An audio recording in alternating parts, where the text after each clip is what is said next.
राधे राधे बंधुओं, बहुत स्वागत है आपका न्यूज़ नेशन के डिजिटल प्लेटफॉर्म न्यूज़ नेशन स्तुति पर। बंधुओं, इस वीडियो में हम बात करेंगे कार्तिक मास की इतनी महिमा शास्त्रों में क्यों है। कार्तिक मास में हमें स्नान, दान, पूजा पाठ किस तरह करना चाहिए। इसके साथ ही कार्तिक मास में हमें वो कौन सी गलतियां हैं जिनको इस महीने में भूल कर नहीं करना चाहिए, वरना जीवन संकटों से घिर जाता है। इन सभी बातों को लेकर इस वीडियो में चर्चा करेंगे। बंधुओं, मैं हूं हरि गोपाल शर्मा। शास्त्रों में कार्तिक मास की विशेष महिमा बताई गई। भगवान श्री हरि स्वयं अपने श्रीमुख से कहते हैं कि ये कार्तिक का महीना मेरा ही स्वरूप है। कार्तिक का महीना मुझे सबसे ज़्यादा प्रिय है और एक तरीके से महीनों में मैं कार्तिक का महीना हूँ। इसके साथ ही भगवान कृष्ण स्वयं अपने श्रीमुख से अपनी पत्नी सत्यभामा जी को कार्तिक मास की महिमा बताते हुए कहते हैं कि कार्तिक मास मुझे सबसे ज़्यादा प्रिय है। जो लोग शास्त्र विधि से कार्तिक मास में स्नान, पूजा पाठ, दान, तुलसी पूजा करते हैं, उनको सभी सुखों की प्राप्ति होती है। मेरा आशीर्वाद उन पर हमेशा बना रहता है। इसके साथ ही अंत समय पर वो मेरे गोलोक धाम में स्थान प्राप्त करते हैं। कार्तिक मास की महिमा से शास्त्र भरे पड़े हैं। कार्तिक मास में स्नान, दान, पूजा पाठ का व्यक्ति को विशेष फल प्राप्त होता है। चातुर्मास का आखिरी महीना है कार्तिक मास। कार्तिक मास का प्रत्येक दिन पर्व की तरह मनाया जाता है। कार्तिक मास में शुक्ल पक्ष की एकादशी को भगवान श्री हरि योग निद्रा से जागते हैं। 4 महीने के लिए जो मांगलिक कार्य रुके हुए थे, भगवान श्री हरि के जागरण के साथ सभी मांगलिक कार्य शुरू हो जाते हैं। इसी महीने में दीपोत्सव पर्व मनाया जाता है। इस मास को दामोदर मास भी कहते हैं। इस महीने में भगवान कृष्ण के दामोदर स्वरूप की पूजा करनी चाहिए। बंधुओं, सबसे पहले आपको बताते हैं कि ये कार्तिक का महीना कब से शुरू होगा और कब तक रहेगा। इस साल 18 अक्टूबर से कार्तिक का महीना शुरू होगा और 15 नवंबर को कार्तिक पूर्णिमा के दिन इसका समापन होगा। कार्तिक मास का हर दिन पर्व की तरह मनाया जाना चाहिए। कार्तिक मास में हर दिन पूजा पाठ करें। कार्तिक मास में स्नान और दीपदान का विशेष महत्व है। बंधुओं, अब बात करते हैं कि कार्तिक मास में हमें किस तरह से पूजा पाठ और दान करना चाहिए। कार्तिक मास में सूर्योदय से पहले स्नान करने का विशेष महत्व है। कार्तिक स्नान की विशेष महिमा है, इसलिए आप सूर्योदय से पहले स्नान करें। गंगा, यमुना, पवित्र कुंड, सरोवर पर स्नान करें।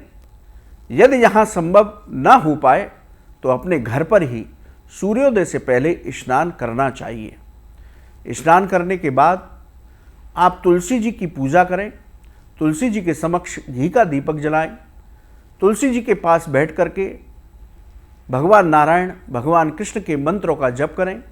यदि आपके पास गुरु मंत्र है तो उसके मंत्र का जप करें और तुलसी जी की अपनी सामर्थ्य के अनुसार परिक्रमा करें। भगवान लक्ष्मी नारायण का प्रतिदिन पूजन करें। श्री राधा कृष्ण जी का पूजन करें। भगवान शिव का जलाभिषेक करें। कार्तिक मास में इस तरह से हमें विधि विधान के साथ पूजा करनी चाहिए।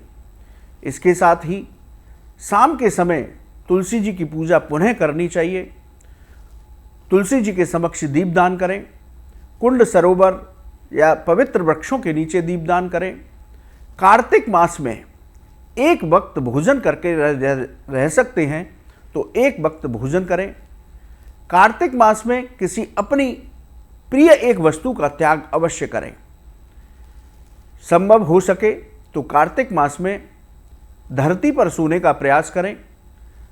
अपनी सामर्थ्य के अनुसार ब्राह्मणों को दान दें, गौशाला और अनाथालयों में दान दें। इस तरह से व्यक्ति को शांत भाव से कार्तिक मास में अपने जीवन का निर्वाह करना चाहिए।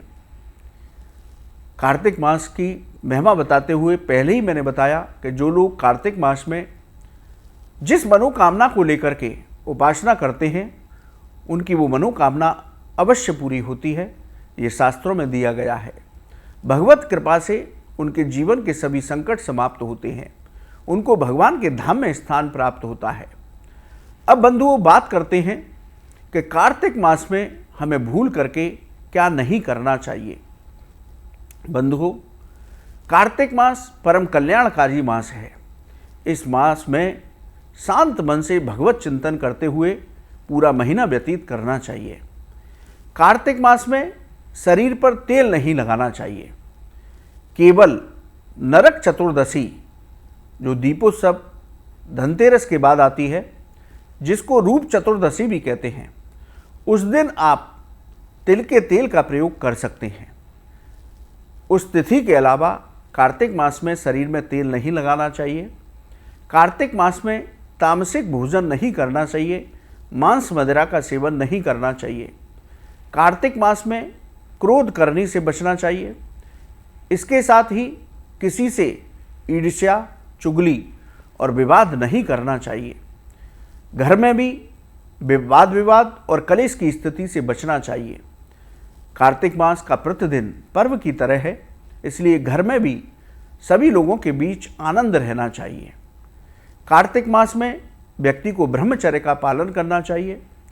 कार्तिक मास में द्विदल वाली जो दालें हैं, जैसे उड़द, मूंग, चना, दो दल वाली जो दाल होती हैं उनका सेवन नहीं करना चाहिए। कार्तिक मास में प्याज, लहसुन, बैगन, करेला और दही का सेवन भी नहीं करना चाहिए। बंधुओं, इन सभी बातों का ध्यान रखते हुए इस परम कल्याणकारी मास में प्रत्येक व्यक्ति को भगवत आराधना करनी चाहिए। ज़्यादा से ज़्यादा आपको भजन करना चाहिए। कार्तिक मास में स्नान का विशेष महत्व है, क्योंकि भगवान विष्णु कहते हैं कि कार्तिक मास में मैं हर जल में स्वयं विराजमान रहता हूँ। इसलिए आप कार्तिक मास में स्नान करते हैं जल में सूर्योदय से पहले, तो भगवान विष्णु का सानिध्य आपको जल रूप में प्राप्त होता है। इसी तरह गंगा, यमुना या किसी पवित्र सरोवर पर आप स्नान करने जा रहे हैं तो सीधे पैर वहाँ मत उतारिए। पहले जल को प्रणाम कीजिए, उस जल में भगवान श्री हरि का दर्शन कीजिए। उस जल में जहाँ तीर्थ का जल है उस तीर्थ का ध्यान कीजिए और क्षमा मांगते हुए अपना पैर उतारिए। लेकिन उससे पहले कुछ जल अपने सिर पर डालिए और कुछ आचमन कीजिए, उसके बाद ही स्नान कीजिए। ये बात स्नान करते समय विशेष रूप से ध्यान रखनी है। इसके साथ ही गंगा, यमुना या पवित्र सरोवर पर किसी भी तरह की गंदगी करने से बचना है। आप दीपदान करते हैं तो दीपक पूरा होने तक वहीं बैठिए और जब दीपक पूरा हो जाए तो उसको उठा करके कहीं साइड में रखिए। तो गंदगी करने से भी आपको तीर्थ स्थल पर बचना चाहिए, नहीं तो पाप लगता है। तो बंधुओं, ये हमने बताया कि कार्तिक मास में क्या करें और क्या नहीं। इन बातों का ध्यान रखते हुए आप कल्याणकारी कार्तिक मास का व्रत अनुष्ठान कीजिए। बंधुओं, आपको ये वीडियो कैसा लगा आप हमारे कमेंट बॉक्स में लिखें। या ज्योतिष और धर्म से जुड़ा हुआ आपका सवाल है तो आप हमारे कमेंट बॉक्स में लिखें, हम उसका जवाब अवश्य देंगे। बंधुओं, आप न्यूज़ नेशन के डिजिटल प्लेटफॉर्म पर जुड़े, आपका बहुत बहुत धन्यवाद। राधे राधे।